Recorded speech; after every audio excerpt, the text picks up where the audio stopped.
This is the Twin Cities Real Estate Investing Show.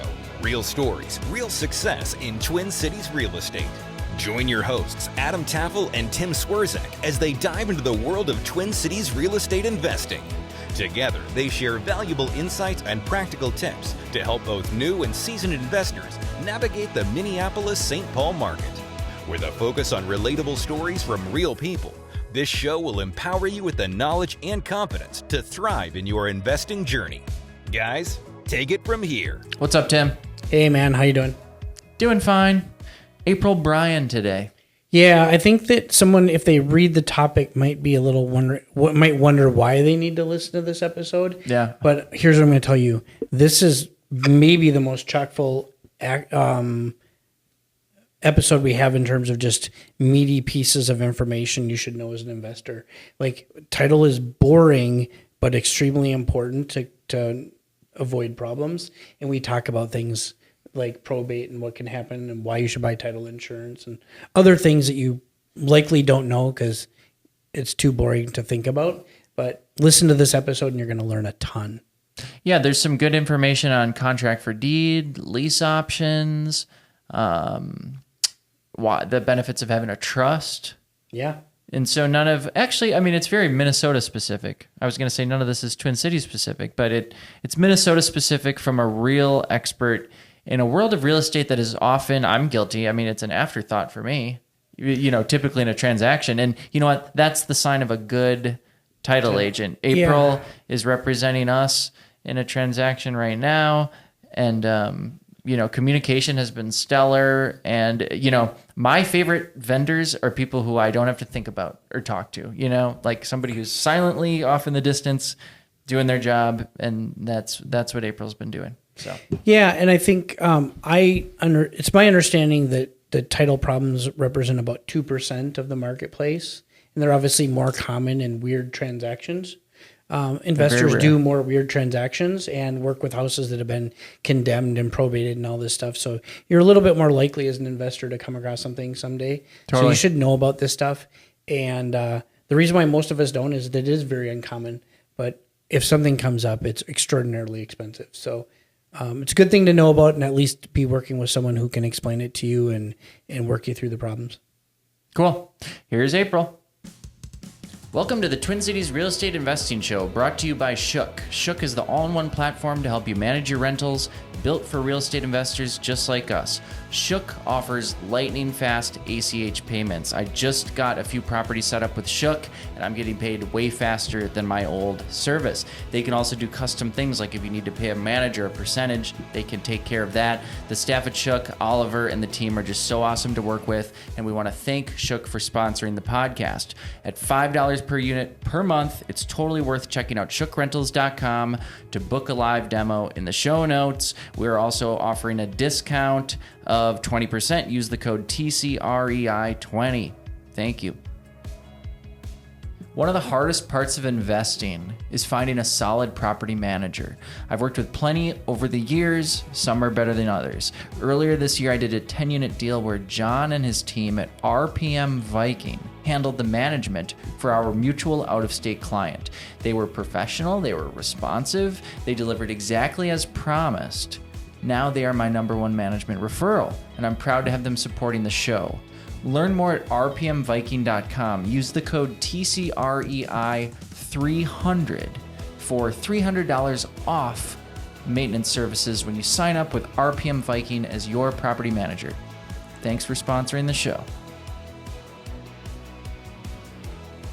Investors, if a deal gets messy, call Network Title. They can handle the BRRRR, the 1031, mixed use, commercial, whatever it takes, so you can close on time. Mentor of mine, guy who I really respect, Kirk Duckwall, says, working with Network Title is kind of like having another personal assistant. That's how on the ball these people are. Network Title, complex deals made simple. Link in the show notes. Things got busy or whatever, I started using Tish because she was like easier to use and you're hard to reach. So I'll probably be calling you now. Yes. Yes. We're rolling. Hey, hi everybody. Hi April, how you doing? Good. How are you? Excellent.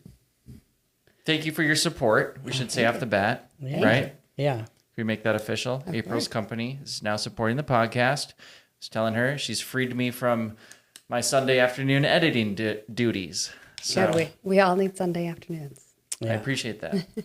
Yeah, so I guess I'll tell a little backstory on that then. So somewhere in the neighborhood of 2010-ish, I started using, I switched loan companies and I started using Network Title as part of that switch. They were referred to me, and I actually had a need to find a new company because the company I'd been working for previously had kind of went under, right? There was the whole mortgage crash and stuff. And actually it must have been I think it was even before that. I think it was like early. Anyway, it doesn't matter. It was somewhere in that range, right? And so I started using them, and I used them. I closed hundreds of transactions. I figure at least 500 transactions with the company.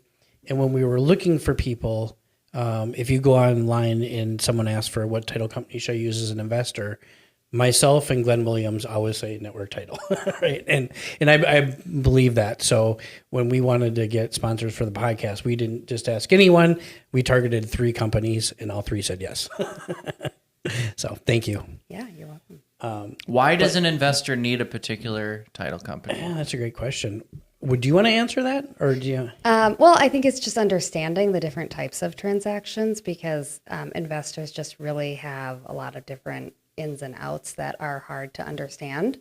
It's a lot of different aspects. I think investors do a lot of different things. I get questions from people. I mean, just the other day I had a seller call me and ask a lot of questions, and he said, "Is this normal?" And I said, "The only thing normal about investment real estate is nothing is normal." So, understanding that from a closer perspective is a lot of it is just kind of going, this just doesn't seem right. And that's exactly what I'm saying. Yeah. And it's, and going, okay, no, this doesn't seem normal, but here's why it is from the investor standpoint. Yeah, I can think of an example. I'm going to give an example scenario, and then you could explain why it's, a lot. So this is a problem for a lot of title companies. They won't even touch it.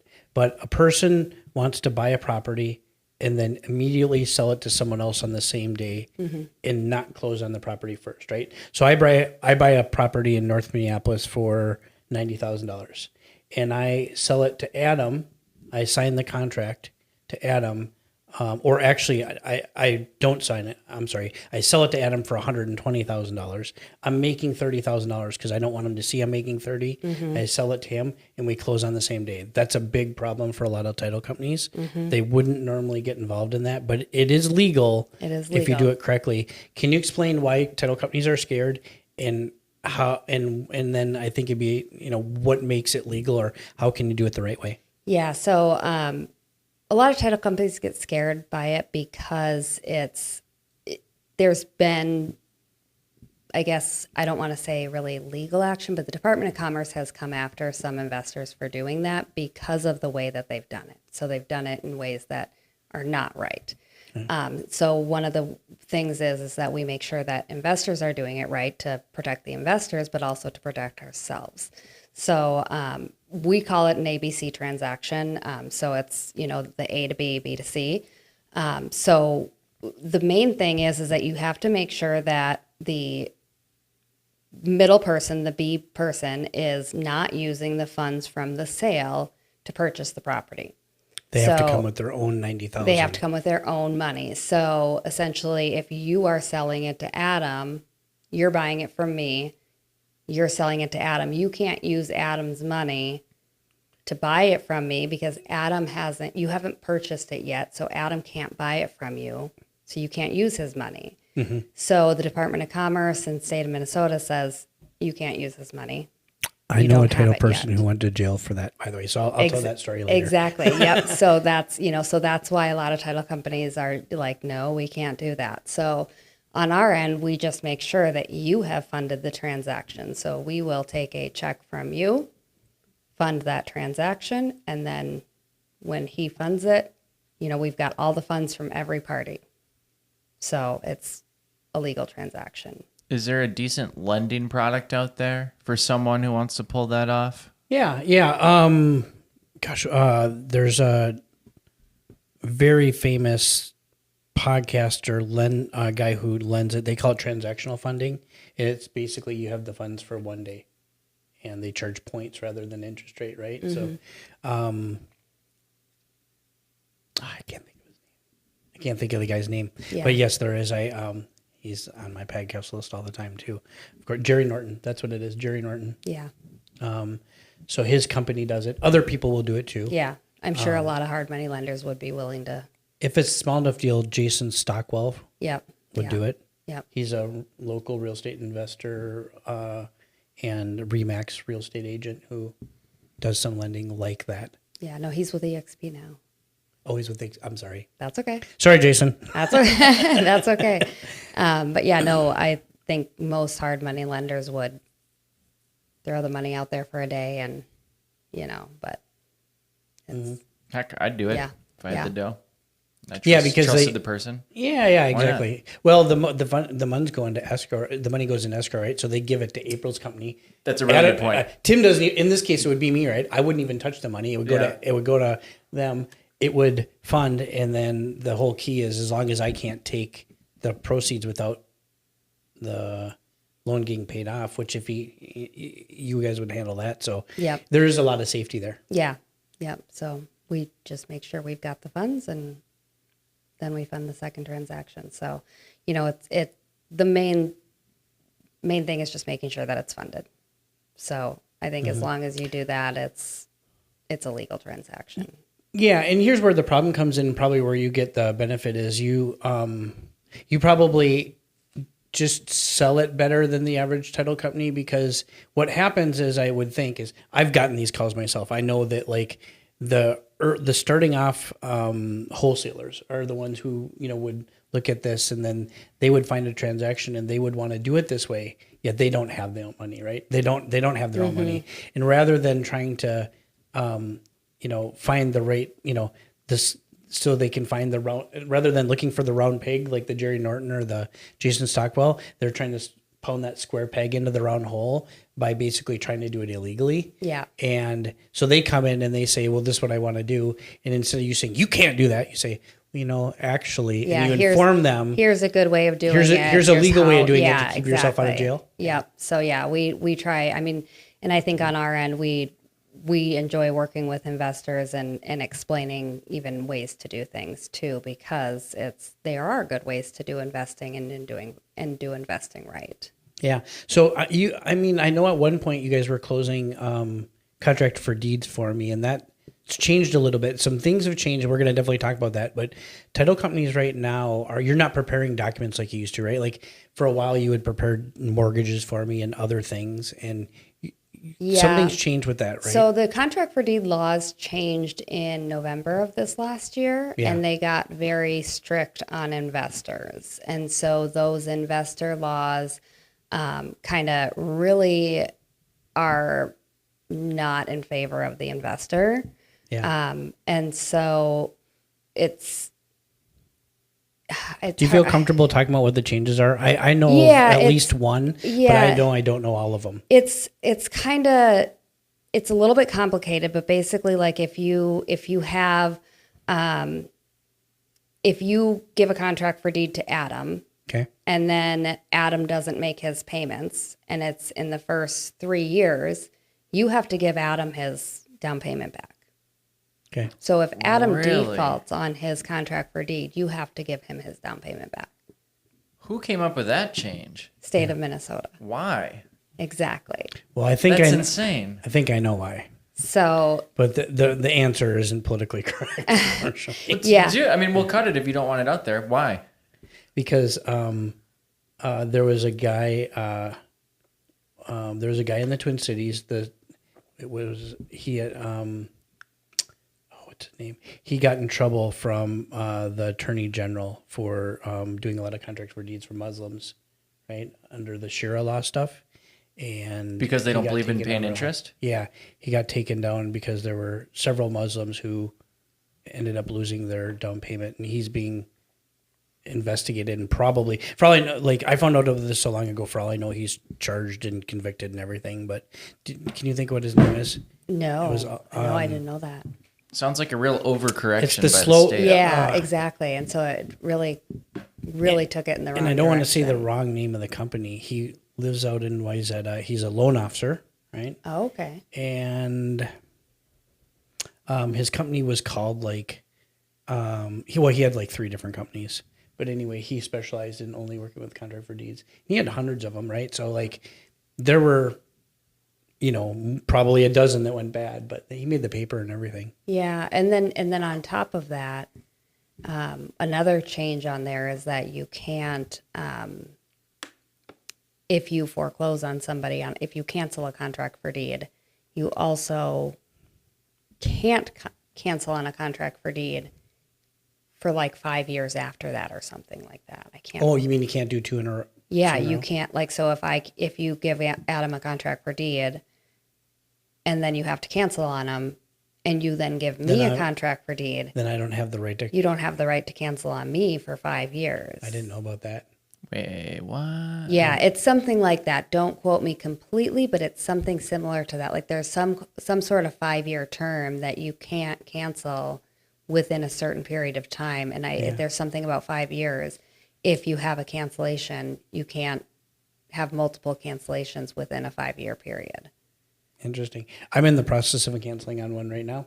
Yeah. Really? And yeah. I'm so friendly with the person. I mean, the bottom line is actually he'd never paid me the down payment. Because we bought the house on terms, and I negotiated the terms and basically said, okay, well, you have to pay me the down payment when it's due, right? And I had a separate contract with him. I had one with the seller, and we had like roughly 6 months to pay the first installment, right? $50,000. And then we had another 6 months to pay the second $50,000, $100,000 down. Well, we're 2 years in and I haven't seen a penny on the contract for deed. And so I'm canceling it for that. And actually, I already told them, I mean, they pay their payment on time. I just want to turn it into a rental. Because unfortunately now I have lost so much in interest that I'm actually not making money on the contract for deed.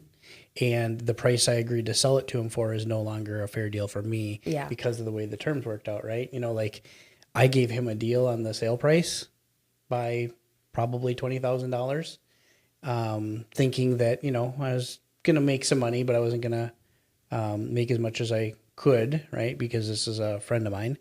And now I'm probably losing hundreds of dollars a month on the deal. Yeah. And so if the contract for deed was done before this November date, then that one won't be impacted. It was. Yeah. So it's only contract for deeds that were dated after that November. Is it last November 24? Yeah, or November 20? 2024. So it's that's good to know. Not that I plan on on canceling on anyone else, but I do have 4 of them, and you never know. Exactly. If someone doesn't pay, what are you going to do? So, Yeah, what's your recourse? Yeah. Because it's already, it's not like you just take it right back when they stop paying. There's already months and months of delay, I'm sure. Yeah, there is, because here's some of the new changes. There's 2 new changes that I'm aware of. One of them is you have to give them a 30-day notice before you can start the cancellation process. So same as the eviction change? Yep. But that's new-ish. Yeah. I don't know if that's new last year or a few years ago, but that's newish. And then after that, you have to give them 90 days to cure. So you're basically 4 months is your very minimum. yeah. And I'm somewhere around halfway through that cure period right now. So it's just like the anti-landlord laws that make you talk about this all the time, how the harder they make it for you to be a landlord, the less chances you're going to give people. Contract for deed is this mechanism that allows us as citizens in a high interest rate environment where housing is getting more and more and more unaffordable to work around the man and help each other out. And now with these changes, I talked last week on the show about how we're trying to convince the seller right now to sell on contract for deed for one of my clients. And he's a very type A, conservative guy. And now I'm hearing this. I'm like, well, I sure hope he doesn't hear about this because we're really going to be done. Well, part of that is that you can't be an investor and do that because it's just for investors. Yes, because it is on the contract for deed. These people are investors, though. So yeah, so on the contract for deed, there on the new 2024 document, there is a spot that you have to check. Seller is not an investor, and so then you check that. So it's if for example it's me, I'm an investor, or it's Tim and Tim is not an investor, Tim would check I am not an investor. Got it. I don't totally understand. The rule applies. So there's different rules depending. There's different rules if you are an investor. So if you are an investor, there's rules that apply to you as an investor. So if it was just your normal John Smith up the road giving his friend a contract for deed and he's not an investor, these rules don't apply to him. So why is there more consumer protection for an investor than a home buyer, though? Because all these Muslim people, I'm assuming, were not buying investment properties. They were buying homes to live in. They're protecting the consumer from investors. So if you are an investor, I'm thinking about it the opposite. You're thinking of it the opposite way. The buyer on their end has and this is all public, so I know his name's Chad Bankin. That's who it is. Oh, okay. And it's all public knowledge, right? This is in the papers. This is in the news. Yeah. So I'm not like outing someone for anyone who's listening. But Chad Bankin, you can look up his stuff. And I read it, and I was like, I read the complaint, and the complaint to me looked like people didn't do their things, and he did enough of them, and he did them for people who knew the attorney general, et cetera, or was at least in the same community, and that's right. Because if you look at it, basically all the complaints are to the attorney general, and the criminal complaint is about mostly Shira law type stuff. Interesting. Yeah. I could see that. Well, I got to think a huge percentage of people who would be in a position to sell on a contract for deed to a regular home buyer are going to be investors. Yeah. Yep. Not a lot of mom and pops doing that. I've heard of that happening one time. Well, and I've got 4 of them right now, and all 4 of them. So as an investor, what we do is we don't buy the property, we buy the person, right? So for example, I trust April. April comes to me and says, I can't qualify for a house, but I've got a large down payment and I'm willing to afford a higher than normal payment, right, on this house, but I want to pick the house I live in, right? That's the deals I did. Yep. So then I'd say, great, April, go pick out any house you want. You can't do these things. Like for example, I would have never done one on a dome home because they're extremely hard to finance and they're hard to resell. I wouldn't have done something super rural, although I did do one pretty rural. I wouldn't go extremely rural because those can also be super hard to sell and also hard to rent, right? I need options, right? And those would have been my 2 things. I said, don't do those 2 things. Go pick anything else out. You pick it out. You pick out the price, and we're gonna mark it up by X, and we're gonna mark up the payment by X, right? Yeah. And as long as you're good with that, you go buy whatever you want. Essentially, I'm becoming their bank. Yep. And then all these loans were done, just for the record, on a commercial loan, which is also legal. If you do it on a residential loan, you could argue and sale clause. The lenders typically are also involved and they know what you're doing as well. So, when you're doing this, the lender is involved and knows that you're buying it and you are in turn selling it on a contract for deed that same day. Correct. So they're involved in the entire in my case, the lender saw the contract for deed ahead of time and agreed to the payment because they were looking at the payment and going, okay, that payment justifies this loan kind of thing. Correct. And I had in one particular case, I had a person tell me that I saved her life. Obviously a little bit of an exaggeration, but she was super happy. She was gushingly happy and told me her kids were going to love the house. And, it was a divorce situation where she just she could afford to buy the house, but she couldn't qualify for the loan because of the divorce. I did the same thing. I bought my house on a contract for deed during my divorce because I owned another home with my now ex-husband. But at the time I was still on his mortgage, his house. So it was like, I can't qualify for another mortgage with my income, still being on his house, obligated to his mortgage. I had the down payment. I had the ability to purchase the home. But from a mortgage lender's perspective, I still own another home and I still have another mortgage. Yep. So I was able to purchase. I was able to gain equity. I was able, so, it was awesome because I had everything. I had the down payment. I just could not qualify for a traditional mortgage from a traditional point of view. Yeah. And another one that I had was our, a lot of people that we talk about on the podcast, actually. Some of our contractors, I have 2 of our contractors, I contract for deeds on their home. And so what they did is they had bought a house on a hard money loan, improved it. It was worth way more. But they had no access to the cash. They couldn't refinance it. And obviously paying the hard money loan was really expensive. So by selling it to me on a contract for deed, they essentially 100% cashed out. Right? Well, not exactly because they had to give me a down payment, but they cashed out actually to 80% A of the lot of home's sweat value. equity. Yep. And then they gave me the 20% down payment, and now they have a much cheaper interest rate that lasts for a long time, or long to them, 5 years anyway, right? It's a 3-year contract for deed, but we'll extend if they need to. And anyway, so they have this now. They took the cash out and they've been flipping homes, and you've heard about some of the homes they flipped. So they are making more than they're paying me because they did direct contract for deed, and none of that's possible without the contract for deed. So like you can't tell me they're all bad. I mean, people say they are, but they're not. Yeah, no, I think a lot of it has to do with, each individual's situation. And I think there's a lot of good reasons for them. Yeah. I a lot of times I do put my situation in their perspective. And I mean, I was able to buy the house I'm in now because I had equity In your contract for deed in house, my right? contract for deed house, whereas I would not have had that had I rented for those 3.5 years. Yep. Yep. So there's no doubt there's some abuses, but everyone that I've met personally that do contract for deeds, because I have met a few, I actually do loans for, we kind of specialize, Nicole does, in doing loans for people like this. And everyone we met, I don't want the house back. That's a stressful thing. Yeah. It feels really shitty. Yeah. Even this one that I am terminating, I'm not taking the house back. I'm just saying, look, we're undoing the purchase part of this because you didn't hold up your end of the bargain.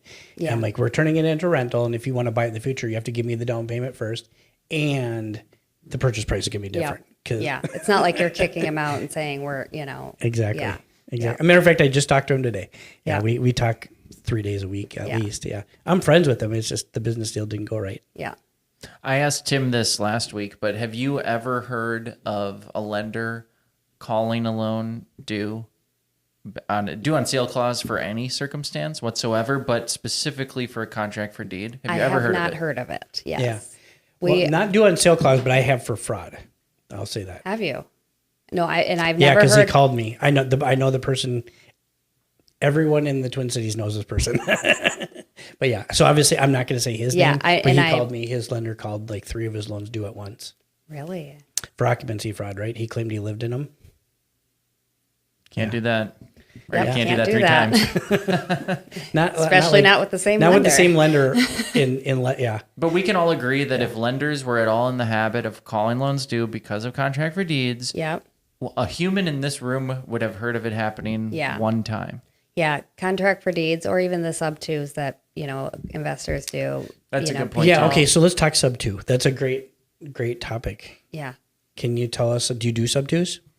we'll do sub twos. Because that's even more gray area, right? Yeah, we'll do sub twos. We have investors sign an indemnity that we've advised you of the risks of a sub 2. Will you please? I mean, I know what it is, but will you, for the audience, explain what a sub 2 is? A sub 2 is buying a property, leaving the mortgage in place. Yep. So Subject to the current mortgage. That's why they call it sub correct. 2. Yep. So it's subject to the current mortgage. So I'm buying a property from you. You have a mortgage on the property. We're going to leave that mortgage on the property. You're just transferring your interest to me.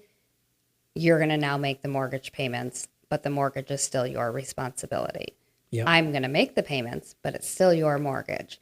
So, I mean, there's a lot of risks on both sides. So both parties have to understand the risk. From my perspective, it's kind of really advising both parties of the risks. From your perspective, it's if I stop making the payments, I'm impacting you. You've got, I could be building your credit. I could also be harming your credit. Right. Chances are the people that you're buying on a sub 2 from maybe already don't have the best of credit and probably haven't been paying the mortgage. But if they have been and they're just wanting to get out of the property, then I could hurt your credit by not making the payments. If I stop making payments, that's on you. That's your mortgage. That's your credit. From my perspective, if the mortgage company calls it due on sale, I then have to immediately refinance that mortgage and get the mortgage paid off. So I being the receiver of the property, because now I own that property. If the mortgage company says it's due on sale, I could lose the property that I just bought So that could be in the So contract. I have heard of this. It was on a podcast, right? So, but it happened to the person on the podcast. And here's what he said happened. So he claims that he had a property where where the attorney called him and said, basically, you broke the due on sale clause, and we can call this due on sale. And the investor said, yes, you can, but will you? I'm making the payment. The attorney was speechless, basically, more or less ended the call shortly after that and never called the due on sale. This is a podcast, someone saying it. I have no proof. Yeah. But Attorneys hate this one simple trick. And that's kind of right? And that's kind of our perspective. I've never heard of it being due on sale. The way I always explain it to everybody is that, I'm in insurance. My job is risk assessment, right? Like I'm going to tell you the risks. Yeah. I'm going to tell you the worst case scenario. From there, it's up to you what you want to do with that. I'm going to have you sign an indemnity that says you can't come after me for that risk. And as long as you understand your risk, I'm going to have it as an exception on your policy. And from there, that's what you want to do with it. And what would you recommend to So- mitigate the risks for either side of a sub two? That's a great Like a question. pass through? So on the buyer's end of it, we always recommend having a power of attorney signed, because if you need to deal with that mortgage lender, if you need to get a payoff, one of the hardest things in the world from the time of when you go to sell that property, Tell me about it. if you need to get a payoff and you need a signed authorization to release information, and Tim has not signed an authorization to release information, or they think that authorization to release information is too old, they won't even communicate with you. Oh, so the seller needs to authorize the buyer power of Yep. attorney. Yeah. Got it. So, and then put that power of attorney on record, either have it available or have it on record with the mortgage lender. So we always recommend that gets signed. We'll hold it in our file if they want, but we always recommend having one. And there's a few things to know about this. One of them, another. So by the way, I had back when I was still at iLoan and I was working in the Snelling Avenue branch. I did a loan for someone, refinance someone out of a contract for deed, and it was a major problem because the person we bought it from was an immigrant. He was Spanish speaking, and he bought it from a Spanish immigrant who had left the country and went back to his home country. No signatures, couldn't get anything. Yeah, It is so he ended very up. hard. We got it done, but I just remember he basically paid. He paid a large sum of money over again that he had already previously paid to have the issue resolved. I mean, sometimes It was mortgage still a good lenders- deal for him, but like sometimes mortgage it could have lenders been like bad. won't even give you a payoff, and it's like, we're asking you to pay off the mortgage. Why will you not give us a payoff? And it's like, well, we don't have authorization to release information. yeah. Okay, I want to pay it off. Well, go ahead. Well, the other consideration from a lending point of view for the seller, so the person who's still on the mortgage but no longer owns a house, it is not a rental, okay? And you also are not lending the person your money, so it's not an installment contract. So you don't have the normal underwriting guidelines don't address it, basically, what it comes down to, right? So like, for example, if it's a rental, then I can take 75% of the rent, or what I claim on my taxes, either one, right? Depending on the loan program, right? That doesn't apply in this case. It's not a rental. Also, if it's my money and I'm like, I sell to April and I receive $1,000 a month, there's something called an installment contract, and I can just go under the installment contract terms. I can do that. But my loan isn't with April, it's with April's lender. So there's no way that I've been in chat groups, right? We have yet to figure out a way for someone to not count that payment against them. So meaning if I sell to April, for example, if it's me doing it, that payment counts against me until April pays off the loan. There's no way to like just cancel it out the week that I can think of. Well, because shout out to all the people who are selling courses on how to do sub 2 financing, because like, thanks for the 3 missed calls I got during this podcast. Y'all guys are crushing it. Who knows if they've ever done like the riches are in like teaching people how to do stuff rather than doing it these days. Yeah. LOL at all those people. Yeah. Where was I going with this? Oh, because it's a DTI issue. Yeah. But all those guys will promise, like, you're going to want to, they all promise the world, like, it's not going to affect you anymore. And that's like, what you're saying is like, that's BS. I just had a national lender friend of mine who put in a group, and like we were all looking at, based on the circumstances of that particular deal, I couldn't see any way if it was me selling to April, that I could have never, it would have hit my DTI and there was no way to solve the problem. Yeah. Yeah. Again, maybe with a different structure possibly, or I think there'll probably be an alternative loan product that comes out that it solves it, right? Because it should be a solvable problem. It's just the way the guidelines are written. This does not hit any of those guidelines. It's like a no man's land. Yep. Yeah. And just so anyone who's listening to, this is not the same as assuming a mortgage. Assuming a mortgage is different. Yeah. Because then so again, if I'm selling to April, my lender knows that April's taking it over. They're going to actually underwrite her and say, "Yep, this is good." And then they release me. Mm-hmm. I'm no longer obligated on the loan, and April takes over the loan. And the difference between that and getting a new loan is April gets my terms. She gets my 3% rate. She gets whatever. Yeah, don't even try and assume a 3% rate right now. There is no lender who will approve it. Is that what's happening? FHA. They're declining. They won't, right? They won't. Oh, they won't? You can try. Yeah. Really? I've had a few. That makes sense. I've had a few of them try, and they find some reason to turn them down. And I think a lot of times it's because they don't approve investors. First of all, you have to be an owner occupant, right? Yeah, and you do on VA they'll VA and FHA, I believe you. Yeah, and I think in the situations that we've had where they've come up, I think they've not all been investors, but they've still been turned down. And I think lenders are just finding ways to turn them down. They're just looking for anything. Yeah, because they don't want to keep it at 3%. Why would you want it? Going back to contract for deed talk for a minute. Okay. What do you think about a lease option as a workaround for? I'm thinking That's about. That's how I see people doing it. Yeah. Do you have an opinion, or would a title company even be? I don't know that we would really be involved in that. Yeah, I suppose because you don't record it. Yeah, there's really nothing with anyone to record on that. I've financed 3 or 4 lease options this year for people that I used to finance contract for deeds for. That is the workaround, and it's completely legal. It's not even it's not even really a workaround. It's a less ideal alternative in some ways, but more ideal in others. So one way it's more ideal for the investor anyway. So like if I'm doing it, if I'm the person who would normally be selling a contract for deed to someone else, it's more advantageous from a tax perspective because I get to take depreciation. Under a contract for deed, my depreciation is either extinct or limited.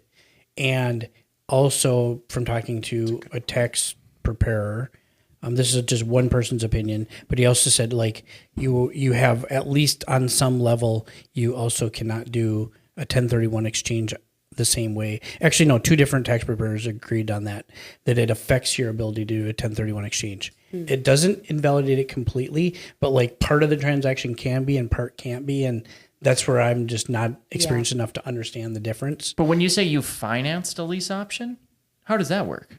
Well, I'm the lender. It's just like any other rental.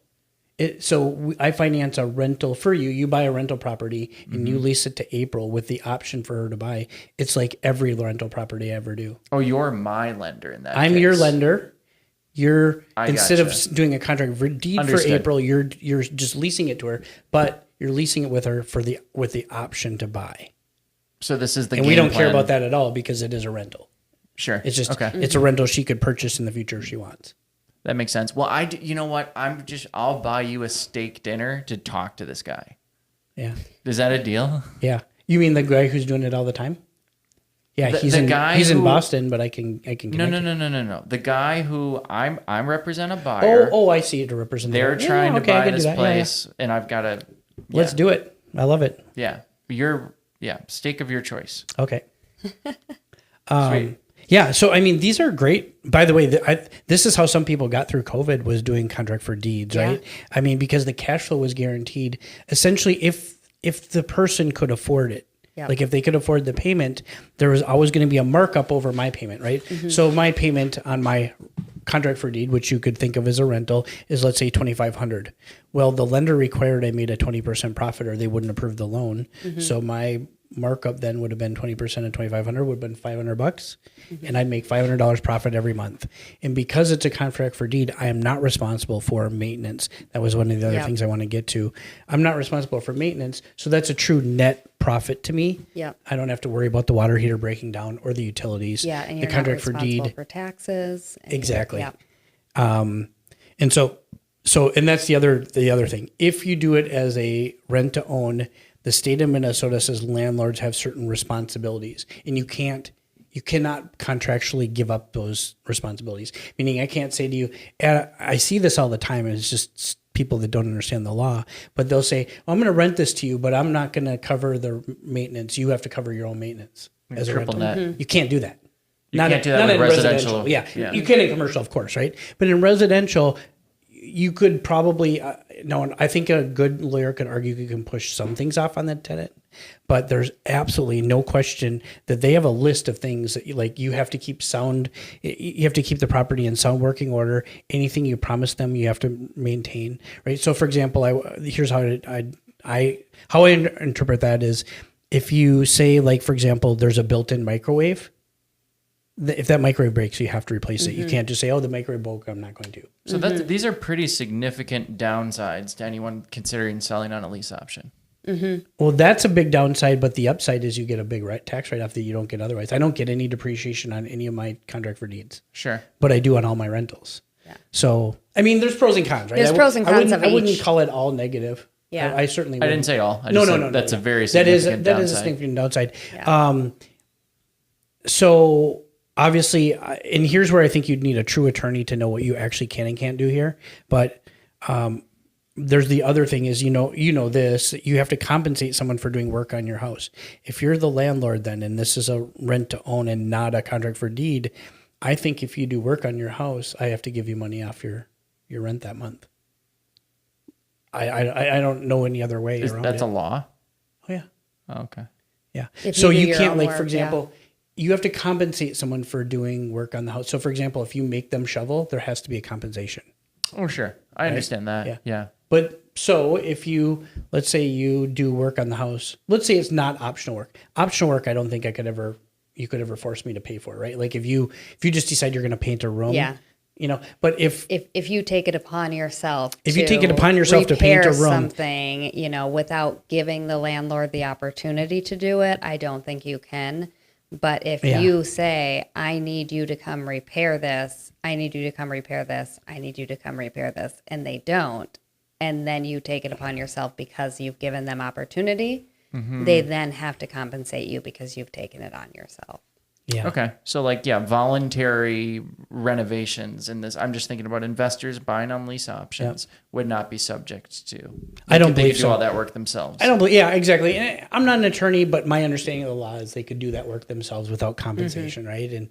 But these are the little areas where you would have some issues. And so I had a guy, one of the only contract for deed I haven't talked about yet. This is the rural one. The guy built a pole barn, and he did a cash out refinance too. So it was a little bit like the other one. He wanted money to build a pole barn because he has a very large landscaping business, and he needed a place to store all of his stuff and to do more stuff. And he was expanding. And again, win for him, right? But he did all that work. If this was a lease, I'd be responsible for that building. All these other things that I'm not really truly responsible for now. Do you have any good title, horror stories? You better get title insurance kind of stories? Oh, You yeah, wanna that's a share good with one. us? I mean, I have one happening right now that is, I have a lot of people who will say, I'm doing an ABC transaction. Why do I need title insurance if I'm And this if is I'm the B? the B? Yeah, if I'm the B person, I'm owning the property for 5 minutes, right? Why do I need title insurance? Or I'm owning the property for a day, or I know I'm going to sell the property in a month. Why do I need title insurance? I've got a property right now that what happened is it was an ABC, closed in the same day, and I sell the property to Tim sells the property to you. Okay. Or actually, let's go the other way. You sell the property to me, I sell it to you. Okay. You own the property. Yes, I do. But your dad, Pay me. your dad is actually the owner of the property. Oh. You're a junior with the same name. Your dad died 5 years ago. You have 2 brothers. You're a junior. Your dad died 5 years ago. And so now your ID no longer has junior on it. Nobody knows that you're a junior. From our perspective, From your perspective, yep. nobody knows you're a junior. Yeah. Your ID has the property address on it, your name on it. Nothing on title indicates that there was a senior or that he had a son. So you come in, you sign all the paperwork. We are none the more Wiser. knowledgeable that Yep. you're a junior. Months later, 2 brothers come into the picture, deed Say, the property. Why did you let this close, right? Well, not directly to us. They deed the property as heirs to another investor. And so then that investor comes knocking on the door to the now new homeowner because Adam flips the property, sells it to Somebody else. somebody else, and that person gets a knock on the door. I own this property. And so then that person calls their title company. Their title company is like, what's going on? So it's now in claims with their, and what happens is I'm the one who's responsible. My insurance policy is the one who has to file on that because it's you that was the fraudulent seller. Yep. So it's my policy that covers me. So if I didn't get a policy, I would be having to have You'd have to pay for the attorney. I would have to pay for the attorney because it falls on me because I sold the property to you. Because you have to deliver it to him. Because the buck has to... You didn't deliver it to him properly. Correct. The chain broke between us. Yes. And it's not his fault that you didn't get Correct. insurance. So even though there's 2 other people that transferred after that, so I transferred it to you, you transferred it to them, it lands on me. Because that's where the chain was broken. That's where the chain was broken. That's where the fraud happened. Interesting. And I don't know anything about That's this a federal offense, by the way. That person can go to jail over that. So That's a felony. who is like the governing body in this type of situation? Who's going to decide? Who's fighting this out? So it's at the Minnesota courts right now. So it's at the county level right now. But It's a civil case, right? yeah, it's a civil case. Oh, okay. I know, yeah. Yeah.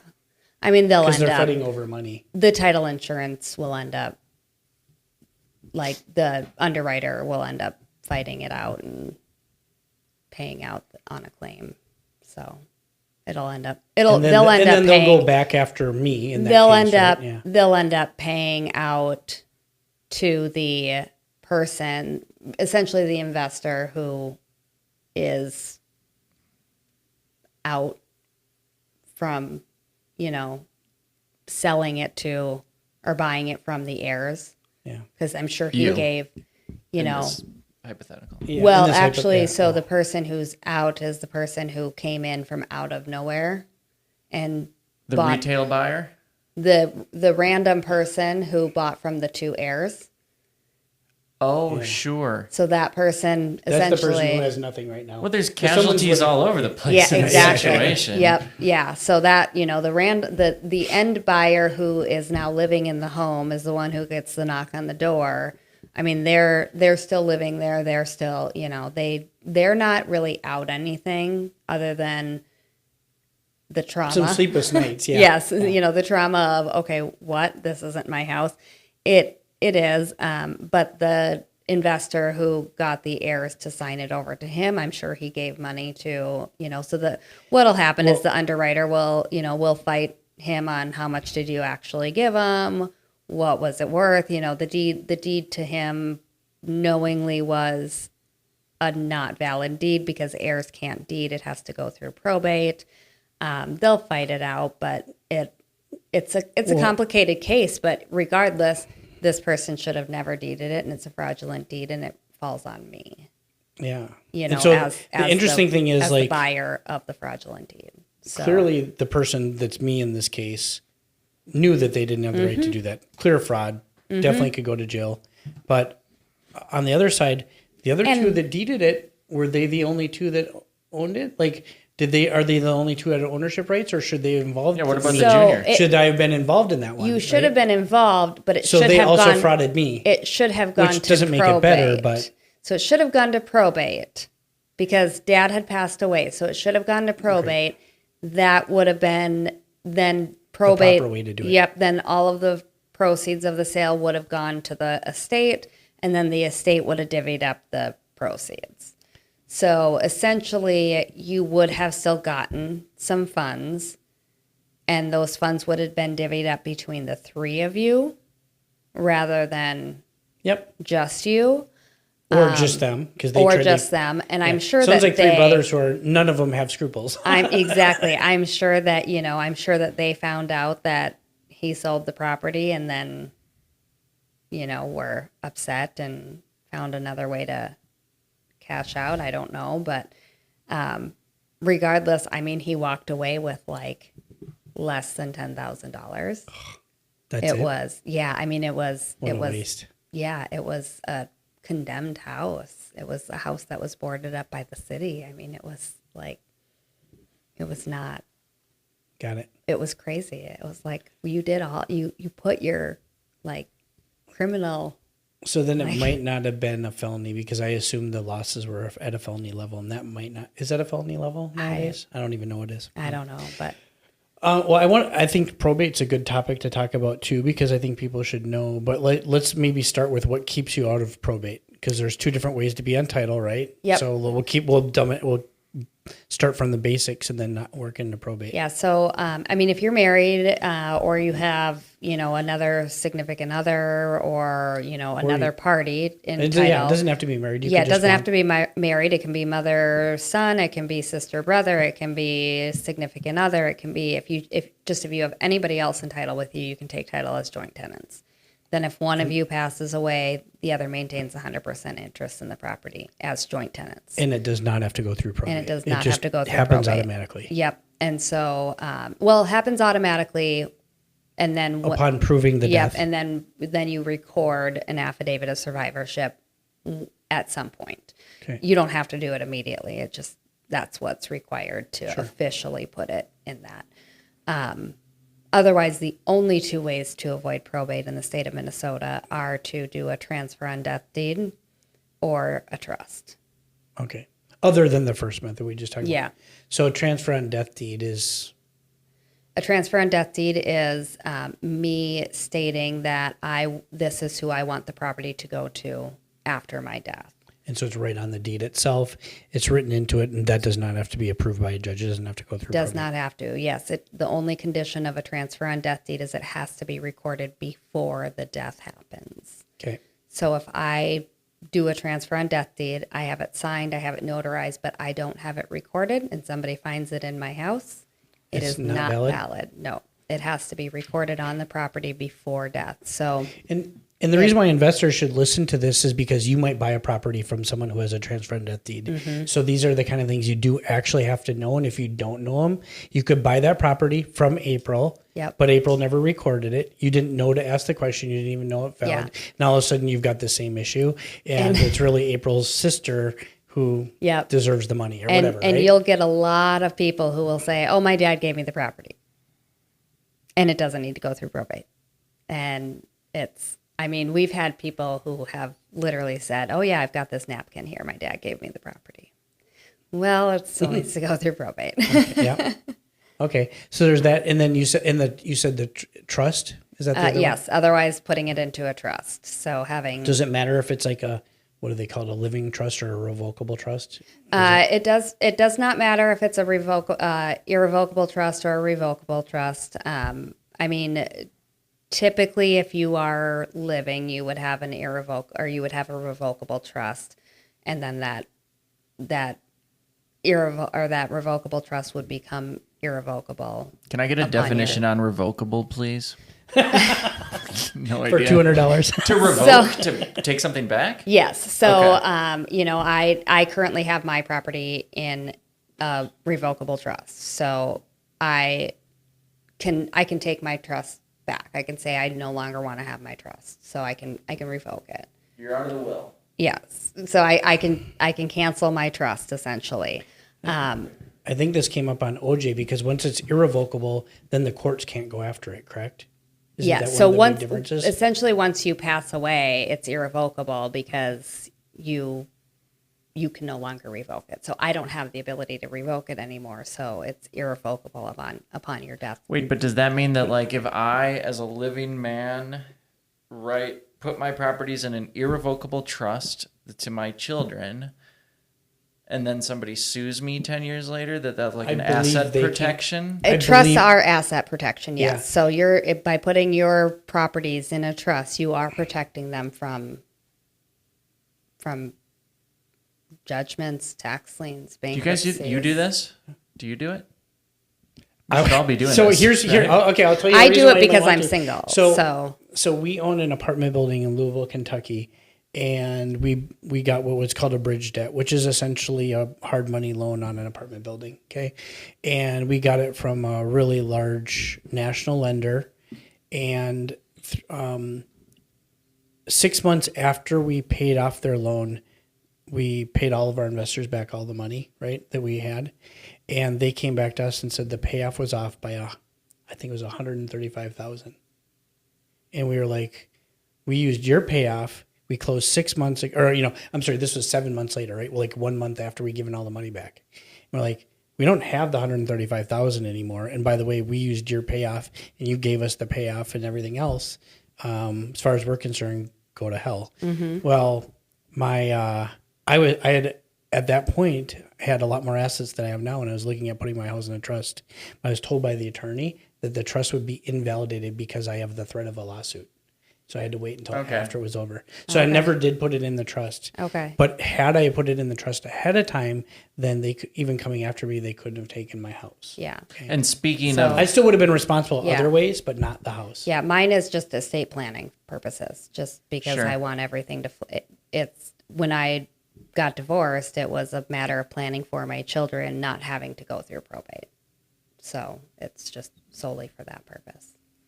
Got it. And so anyway, the long story is we did end up settling with them, and I think we paid them $88,000 if I remember correctly, because they were able to file in federal court, and our attorney said basically if you take this to state court you win every time, but in federal court you lose every time. Mm-hmm. And they're like you're just never going to win this out, so you might as well.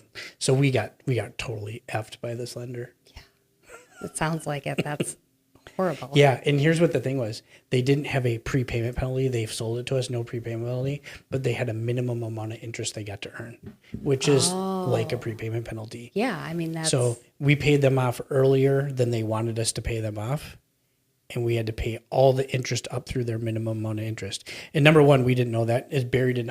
Our attorney goes, that was buried in 100 pages of paperwork, and their term sheet to us didn't say anything. So it was highly dishonest and deceiving. Yeah. But what can you do?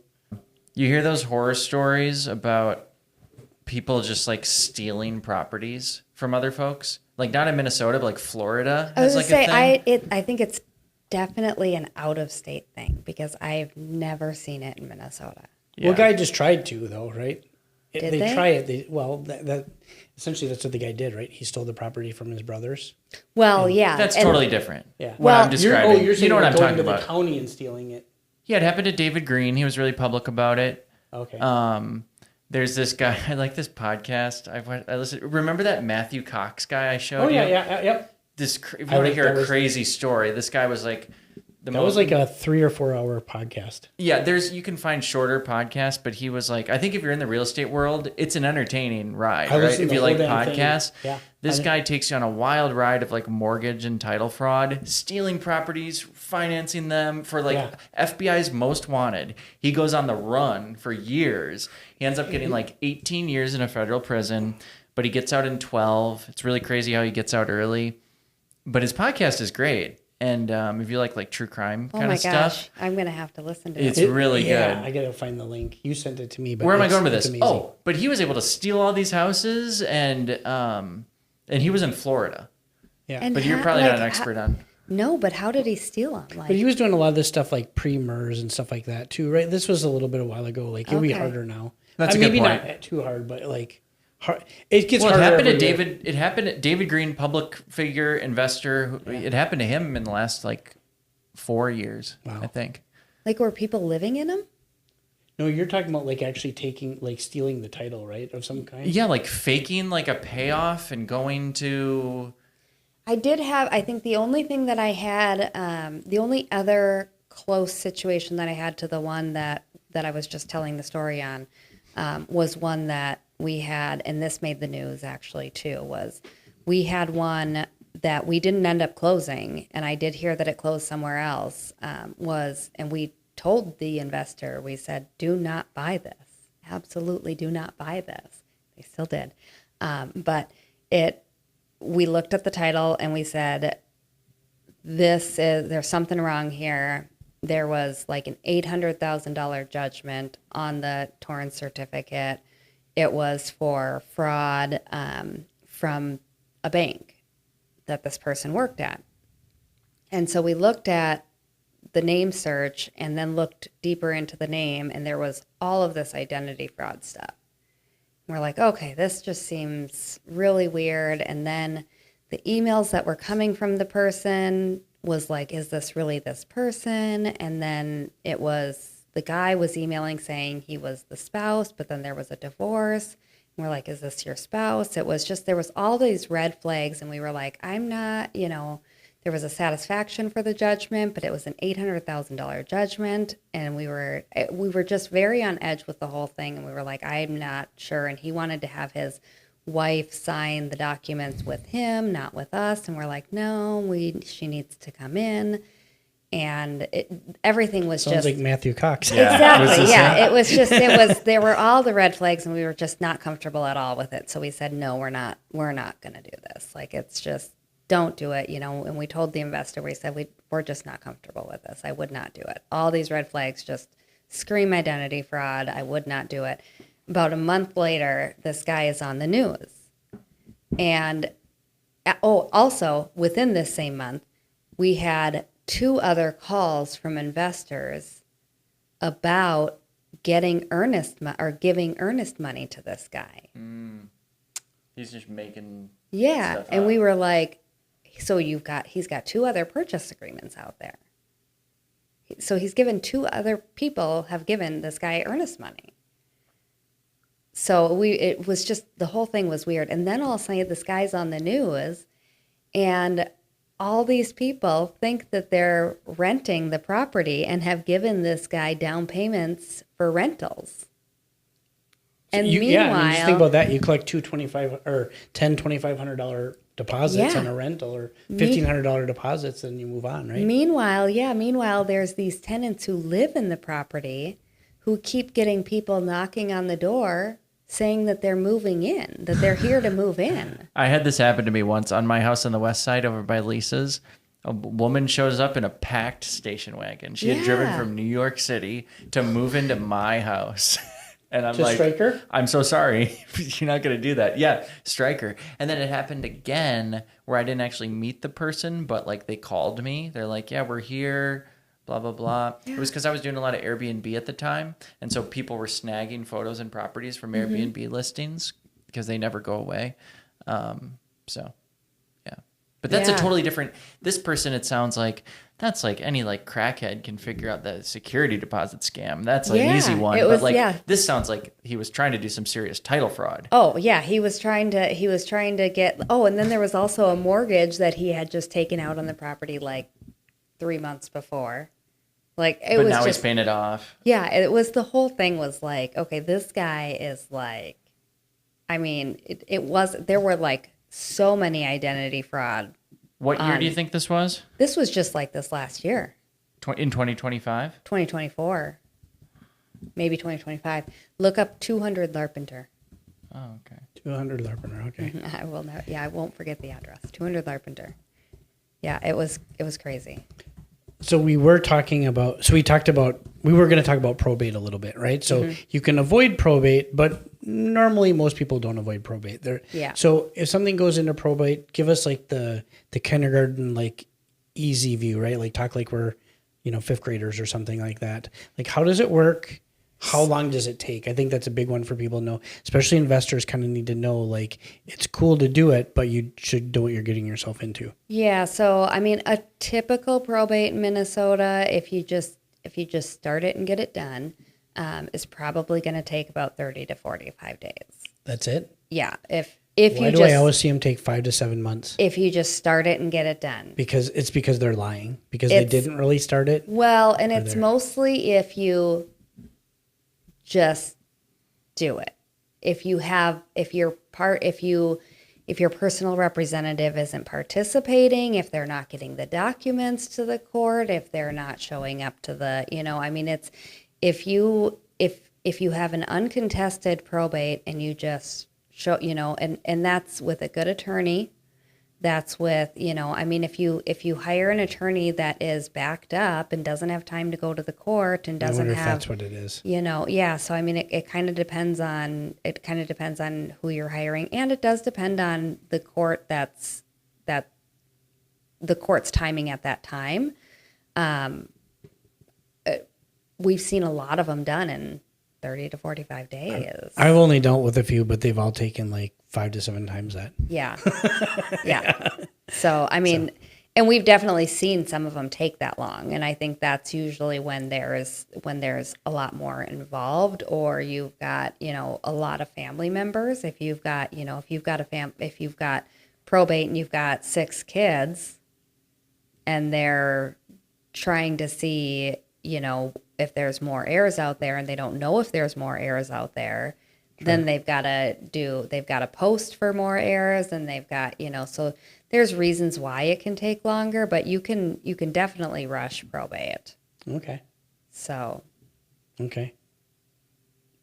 Other things we haven't even talked about the one subject we brought you here for, but I think we can kind of maybe end with that.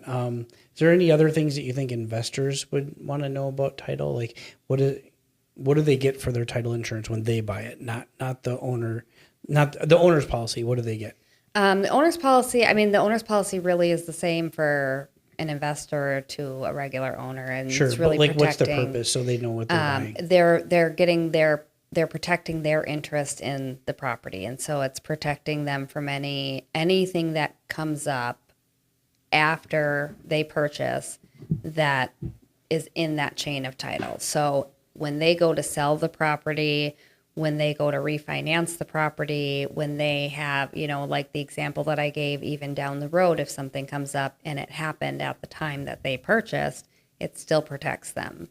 So if The most common thing's probably liens, correct? most common thing is going to be liens. And so our biggest thing that we deal with is obtaining what we call LOIs, and that's a letter of indemnity. Yep. And that is for unsatisfied mortgages. And so a lot of times people will panic and say, my seller has a mortgage on the property.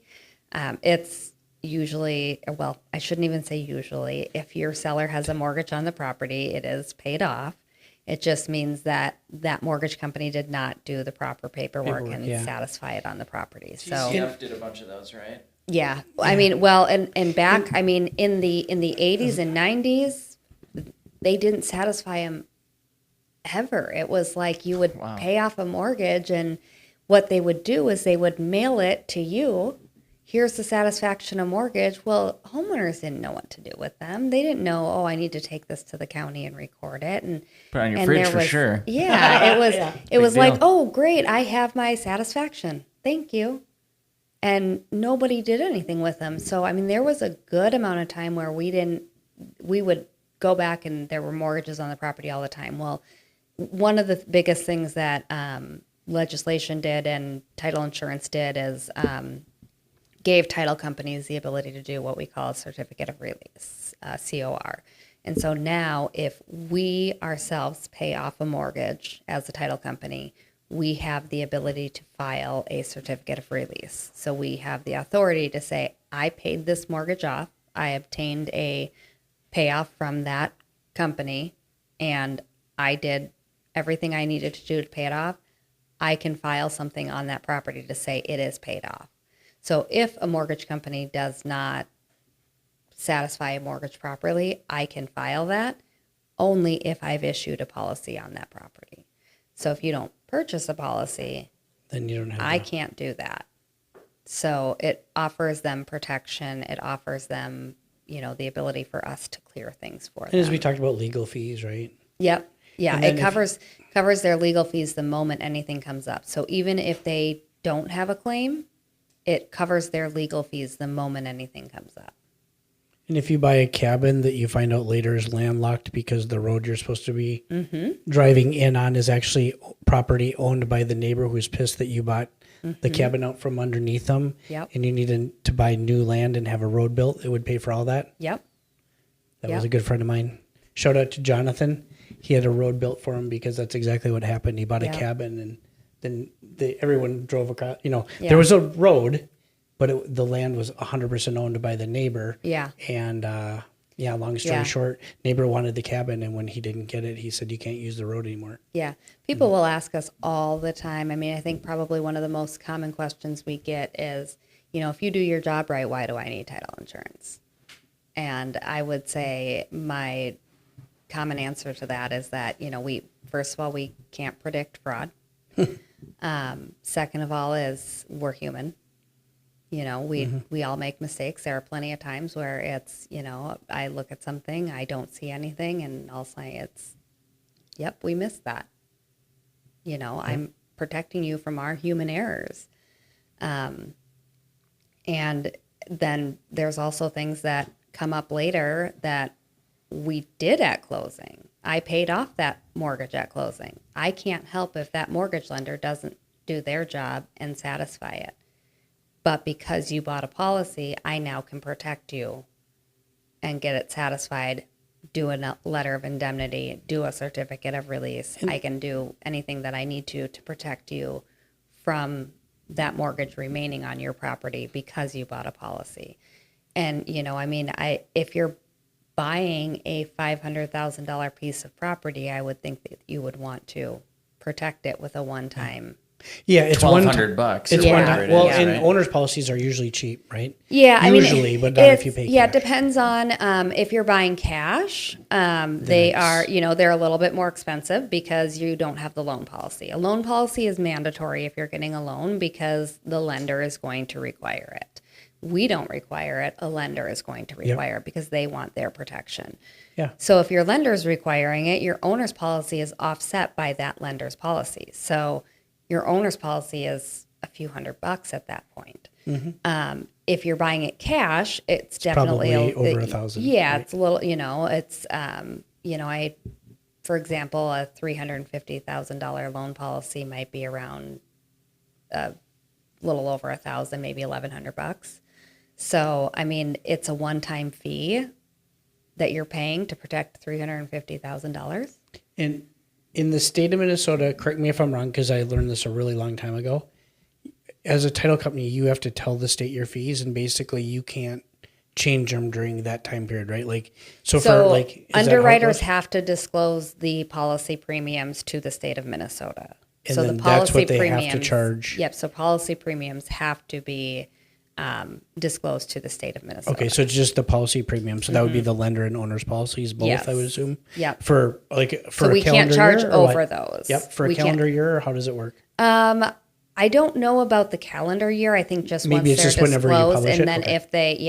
if they change, they have to update them with Okay. the state. So we can't charge over that. I believe we can give discounts on them, but we don't usually do that just Sure. because we're giving. You pay only get a those- margin of that. because right, we give them those go to our underwriter. So if we give a discount on it, we're giving a discount on what we're paying to somebody else. Yes, exactly. So our underwriter doesn't give us a discount. So and we're already only making a portion of that, Yep. But we are, I think the best way to describe title insurance is we are the only insurance that insures the past. Yeah, Most insurance is insuring the future. the things that might happen. We're the only insurance that insures What what already already happened. happened. My first question on here is title insurance a scam?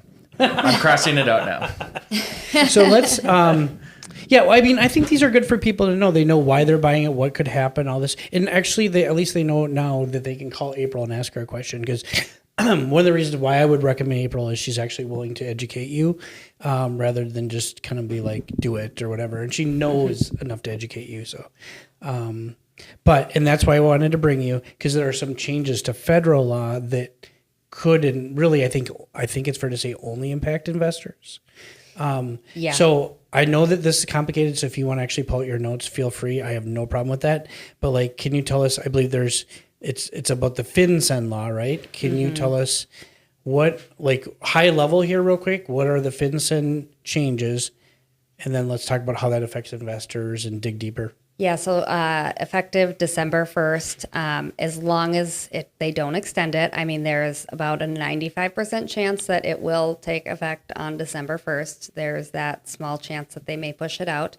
And if they do push it out, you know, we've kind of heard from our underwriter that if they do, it might be months, not years. They're not going to continue to push this out.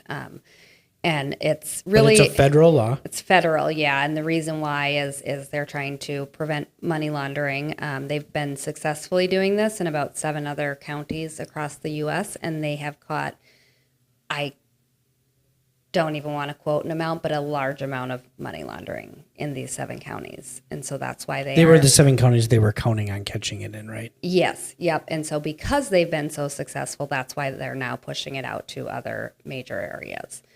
So what it is requiring any cash, what they consider cash transactions, to report to FinCEN. FinCEN is the Financial Crimes and Enforcement Network. So we have to report any cash transactions, which are anybody who does not report to anti-money laundering network. So if you are not a traditional mortgage lender, like if you are a cash buyer, if you're a hard money lender, if you're a contract for deed, if you are putting your property into a trust, just you, yourself, and I, putting your property into a trust and not using you're not even doing a loan, you're just doing it because you want to do it, and you're not using a lender to do that, that is essentially a transaction happening. Right. The example I got is we just recently did a transaction for a client, and in order for him to get a loan, which, by the way, you can do this legally, he owned it in an LLC. He wanted to get a conventional loan, meaning a Fannie Mae or Freddie Mac loan. Mm-hmm. Well, you cannot get a conventional loan in the name of an LLC. Mm-hmm. But Fannie Mae will allow you to take it out of the LLC, mm-hmm. get the loan, and then put it back in. Mm-hmm. And that, under the new laws, would be affected, correct? Yes, it would, because what would happen is that he takes it out of the LLC, and is that a problem? Nope, that's not a problem at all. That's not an event? Nope, because he's putting it into his own personal name. Now, when he goes to put it back into the LLC, that is an event, because he's putting it into the LLC. Okay. So it's when you're doing it into an LLC or a trust, if you're putting it into any sort of entity, that's when it is impacted. Unless you're doing it at the time of a purchase. Let's say I purchase a property and I use unless you're using an anti-money laundering loan. Yeah, and so every loan I do is anti-money laundering, though. So I guess it wouldn't affect us because we have to report $5,000 or more. Yep. So you, if they were using a lender at the time that they were doing that, then it would be a non-private lender. Yep. Yeah. Okay. Yeah. So if they were doing, so if it was a transaction that they were doing with the lender that they were putting it into an LLC at that time, they wouldn't be impacted. Okay. So if it was somebody who was buying in the name of an entity and they were getting a conventional loan, they wouldn't be impacted. Okay. If they were buying cash and they were putting it into an entity, they would be impacted. Yeah.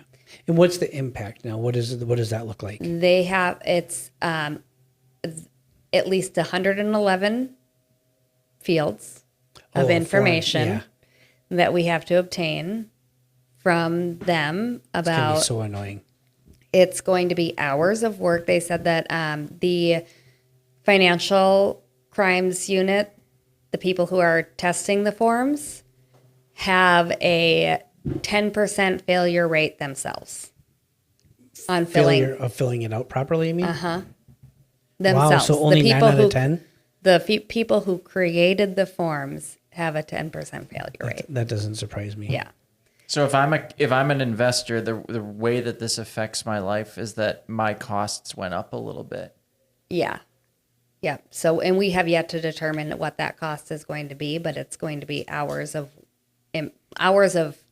information inputting that likely it's going to be the title company that's going to have to do that. But it's going to be obtaining all that information from you as an investor. Which can be a big pain in the butt because you're going to basically need to ask, like you're going to have to have like the equivalent of a Google form that someone fills out. It might not be a Google form, but that equivalent that's going to have to go to you, and then you're going to have to input it into their system because it's a federal system. So you probably can't do some sort of a webhook or something fun like that. Yep. And so likely we're anticipating that there will probably be companies that will come up with like their own version of, you can hire them to do it. Just like FERPTA, when we have a FERPTA. Explain what that is. Foreign Real Estate Investment Act. Okay. When we have a seller who has a FERPTA situation, we hire a total FERPTA. It's FERPTA is extremely complicated. That word is so funny to listen to. Yeah, that's super complicated, and it's federal as well. And so, I don't want the liability of it, so I hire this company to do the work. So likely we're going to end up having. What does one of those transactions cost to hire? FERPTA is $500. So, and then we pass that fee on to, of course, the seller. So it might be $200 to $500 for every LLC that you put into the year. And keep in mind that means that if you, as just a regular traditional individual, comes to me as a client and says, I want to put my property into a trust, I am now going to say no. So I will not assist anyone with doing that anymore. They'll have to go to an attorney. They're going to have to go to an attorney. And that's way more than $500. Mm-hmm. So essentially after December 1st, or something, Essentially after December 1st, we will not be saying yes to that. So it's time to put my property in a trust, I guess. Yeah.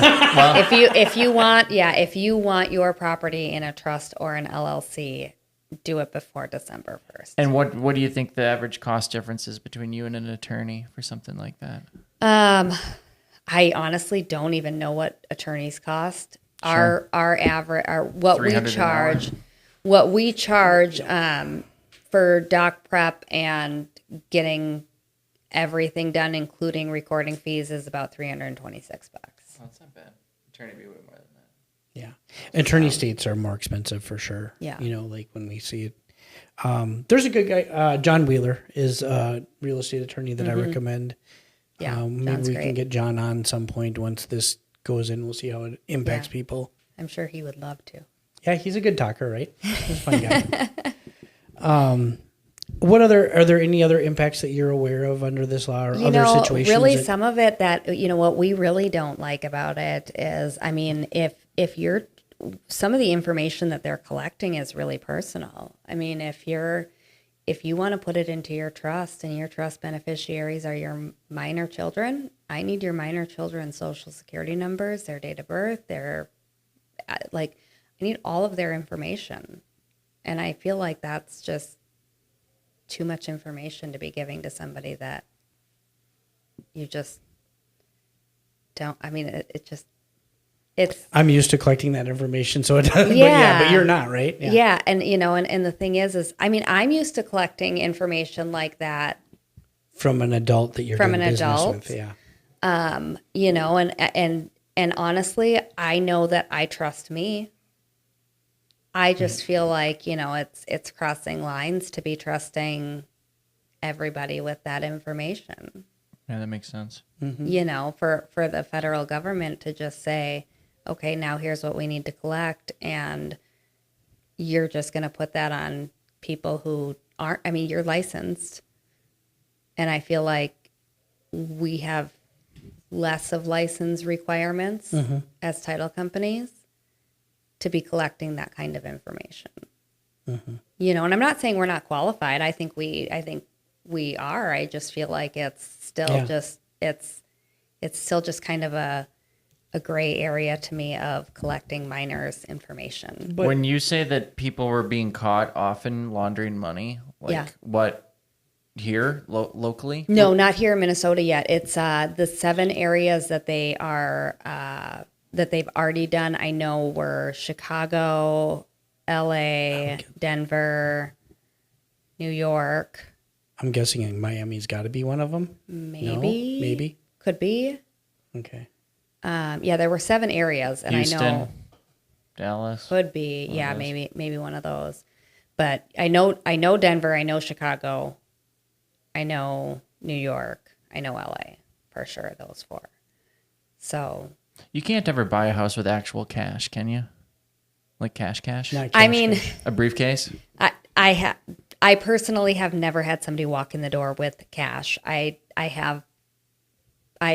My mom has had somebody come in with cash, and it was the story that I recall is a divorced couple, and he came in with like pennies Oh, one of those. Yeah. because Poor he was guy. because he was pissed and wanted to Oh, he wanted to like pay in pennies, like F you, dog. yeah. Yeah. I can't recall the whole Classy story. guy. I'd have to ask her what the rest of the story was because Yeah. she remembers Thanks for it. putting all the workers who had Yeah. go through the transaction through that, right? Yeah. She would remember the story very well. I don't remember it. I had a good Should we divorce call story. her? It's not necessarily for this podcast, but we had an all-day closing because of a divorce. Yeah. Yeah.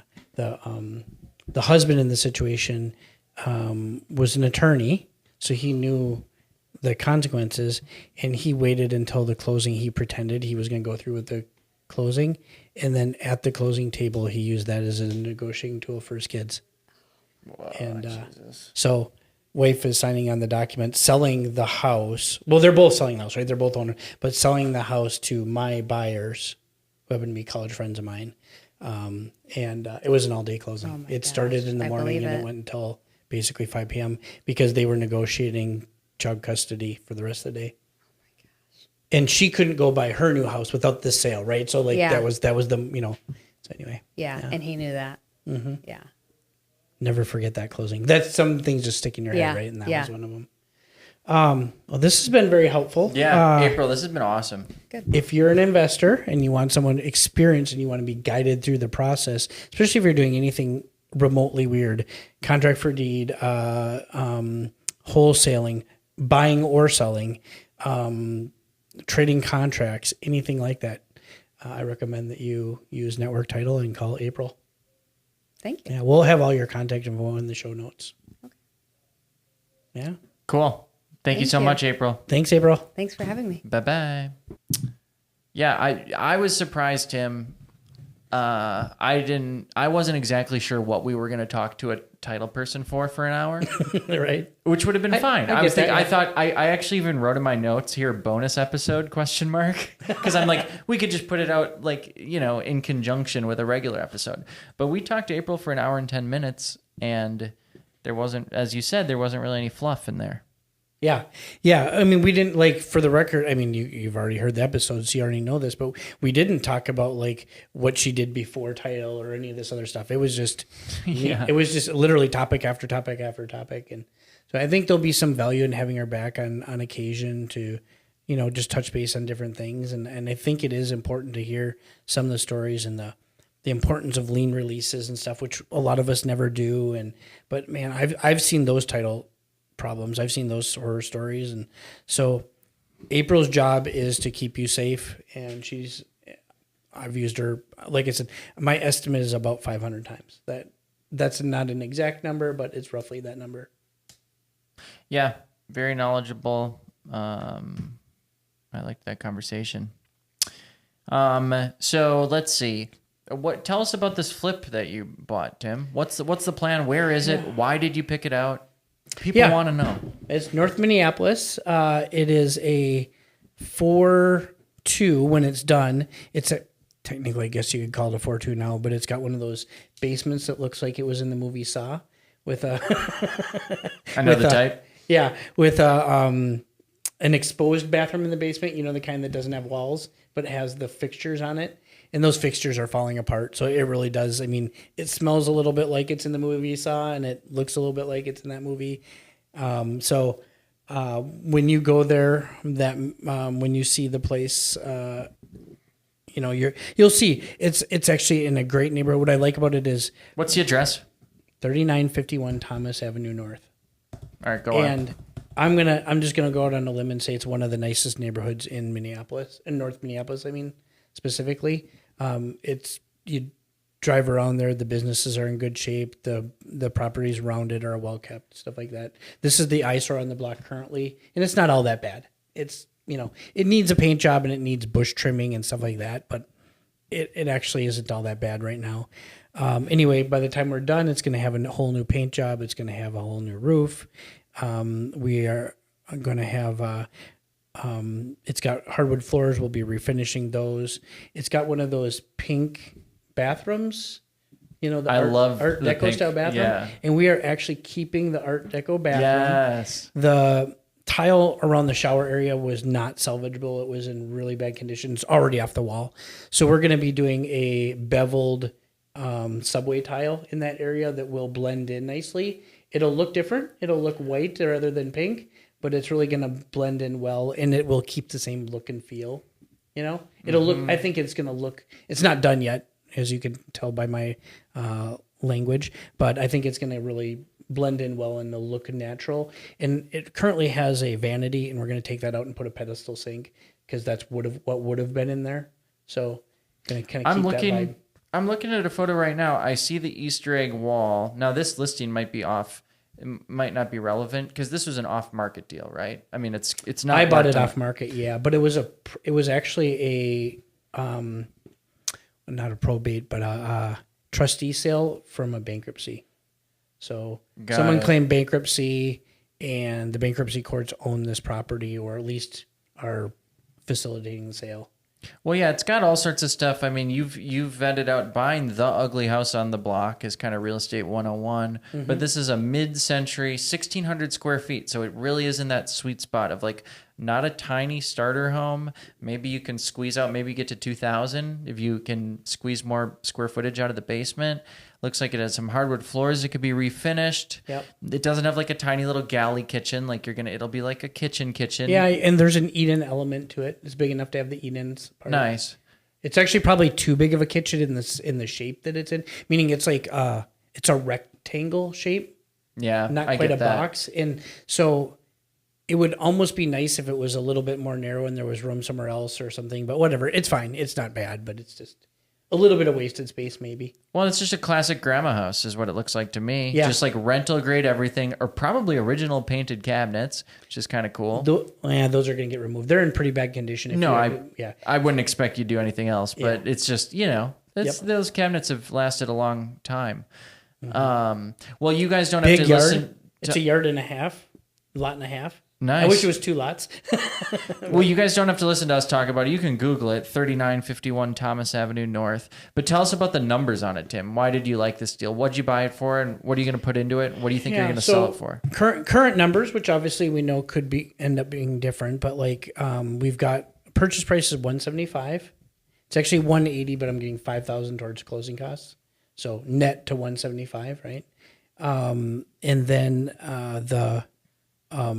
the estimated budget is $66,000, so it puts you at $241 minus the 5, so maybe $246. And then we've got comps at 3.25. The average, actually, I like medium better than average. The average is 330, but there was a heck of a lot of comps right at that 325 range, and I think that's the more likely price.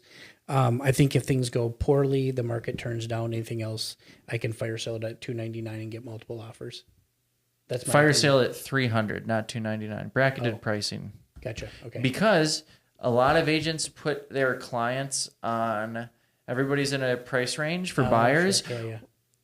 Lots of agents start at $3. Got it. Because they're under they the don't impression. want to look at anything under 3. Yeah. Well, and maybe they shouldn't be. Depending on the buyer, that might be the wrong move that they don't appreciate. In fact, as I'm saying this out loud, I just realized if I want to bracket my buyer at 3, I should bracket them at 298. $295, right? Yeah, $295. To yeah. catch Actually, the people. $295 you should, yep. Because then you might get some people who have screwed up their pricing, and you'll see properties that other people don't, right? Right. That's man. Well, I learned something. I taught myself something today. But yeah, it looks like you have solid comps at 350. I mean, I see 1, 2 in a row. Actually, 2 that sold for exactly 345. Although they both have like the cool craftsman thing going on, which you're not going to have. Here's another one at 350. Another craftsman. I mean, people appreciate a mid-century for its sturdiness and its, modern structure. It'll have new. I mean, it needs gutters. You can tell there's been minor amounts of water not seepage. How should I say this? It's damp in the basement. It's not wet, but it's damp, and you can tell there's no gutters, and you can tell that like the foundation is taking on water from no gutters. So we've got that to deal with. It'll have a brand new furnace. There's only been one mid-century sale in that neighborhood within the past, at your size, within the past 6 months. Everything else is 1920s. It's kind of interesting. But cool, man. Sounds like a good project. Oh, the other thing I really like about this one more than anything is because because of the work that's needed to be done, we think we can get it done in as little as 3 weeks. I think that's a little optimistic. The long estimate is 5 weeks. I'm just going to add a week to that and say I can be in and out of this in 6 weeks or less. And I think that's very realistic. I think that's very realistic. And I like that. So back on the market 6 weeks later. Sweet. Yeah. Yeah, no, you're certainly safe at that point. What did you say? All in at 230, 220? Depending on, so I don't count the 5,000 as a cost because I'm using that to pay costs. So I think I'm all in at 241. Sure. And that is with a cost overrun of $6,000. I've got $6,000 padding in my overall budget. Plus we padded a couple line items pretty heavy. I think my low end that I'm into this property for is 2.25. I think that's probably optimistic, but that's my low end. Nice. Well, I'm excited to see it, man. Thank you, everybody, for tuning in. If you're on YouTube, please throw us a like and subscribe. Thanks for everybody who's writing reviews on Spotify, by the way. We have 11 Spotify reviews. And not a lot of people, I've never reviewed anything on Spotify. I'm sorry, I didn't know that. I apologize. I'm going to go read the reviews. I haven't been looking. I just know we have 11. I haven't read them either. I assume they're all good. I send out the Spotify link to people. That's the one I send because it's platform agnostic. But yeah, that's sure. Awesome. Thank you for those reviews. I appreciate that. Yeah, thanks so much for your support, guys. And thanks again to Shook Rentals for sponsoring the pod. Remember, we have a special code with them. Go to shookrentals.com, and with our code TCREI20, you can get 20% discount. Yeah. And thank you to Network Title for becoming a sponsor. Totally. Thanks, Network Title. Bye. Okay, see you guys. That's it for today's show. You can visit the TwinCitiesRealEstateInvesting.com website for show notes, tips, tricks, and other local real estate investing information. Adam and Tim would like to meet with you. To schedule a one-on-one meeting with either Adam or Tim, go to TwinCitiesRealEstateInvesting.com/schedule.